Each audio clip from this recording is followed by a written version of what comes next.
Have you ever opened up a tax assessment, taken one look, and just thought, hang on, that can't be right? It's a pretty stressful feeling, right? But what do you actually do next? Well, today we're going to break down exactly how you can challenge a tax decision right here in Bangladesh. So, there it is, the tax bill. And the numbers, they just don't seem to add up. This happens to a lot of people, and it can be super nerve-wracking. But the good news is, the law actually gives you a clear system to fight back. The real question is, where do you even start? To figure this all out, you've basically got 3 different pathways you can take. We're going to look at the quick and easy revision process for simple fixes. Then we'll get into the more serious, formal appeal ladder. And finally, we'll explore a totally different, collaborative option called ADR. By the end of this, you'll have a clear map of your options. Look, when you disagree with a tax order, you are not stuck. The law gives you 3 totally distinct routes to get it sorted out. You can think of them as different tools for different jobs, and we're going to dive into each one, starting with the simplest. Okay, so path number 1. This is your quickest, most direct option. It's called a revision, and it's basically you asking a higher-up to just take a second look at your case. The goal is to correct an obvious mistake without starting a huge formal fight. So what exactly is a revision? Well, according to Section 285 of the law, it's just a formal application you send to the commissioner to review a decision made by someone who works for them. This is perfect for catching those straightforward errors, like a clear miscalculation or a rule that was just flat out applied wrong. And getting this done, it's actually designed to be pretty simple. First, you've got a solid 60-day window to apply, which is great. Second, the fee is tiny, just 200 taka.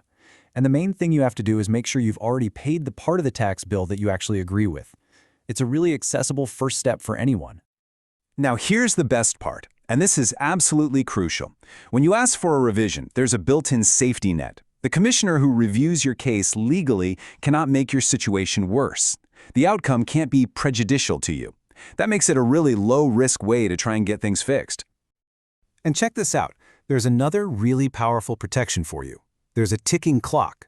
If you file for a revision and the commissioner doesn't make a decision within 60 days, boom, your request is automatically considered approved. This is amazing because it stops your case from getting lost in paperwork forever. But what if it's not a simple error? What if your dispute is more complicated? Well, that's when you move on to path number 2, the much more formal, structured route we call the appeal ladder. Now, you can't just appeal because you feel like it. Section 286 is very specific about the legal reasons. This covers big stuff like disagreements over how your income was assessed, how your final tax was calculated, any penalties or interest they've tacked on, or issues with refunds and tax credits. All right, your journey up this appeal ladder officially kicks off right here at the first formal level. You're now taking your case to a special authority, the Commissioner of Taxes for Appeals. To get this process started, you've got to move fast. You have a very strict 45-day deadline from the moment you get the notice. The fee is still low, just 200 taka, but here's the key condition. You have to have paid the tax you admit you owe. And if you didn't file a return at all, you have to pay 10% of what they say you owe right up front. So, let's say you're not happy with the decision from the Commissioner of Appeals. Well, you don't have to stop there. The next rung on the ladder is the Appellate Tribunal, which is a more senior and specialized body. And this is where things get a lot more serious, especially financially. To even get your foot in the door at the tribunal, Section 291 says you have to pay 10% of the disputed tax amount, the amount that was decided in the last appeal. This is a pretty significant hurdle you have to clear. So as you can see, everything kind of gets dialed up at this level. The deadline gets a bit longer, 60 days, but the filing fee jumps up to 1,000 taka.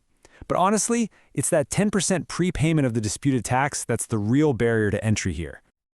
Okay, now we're getting into some serious legal territory.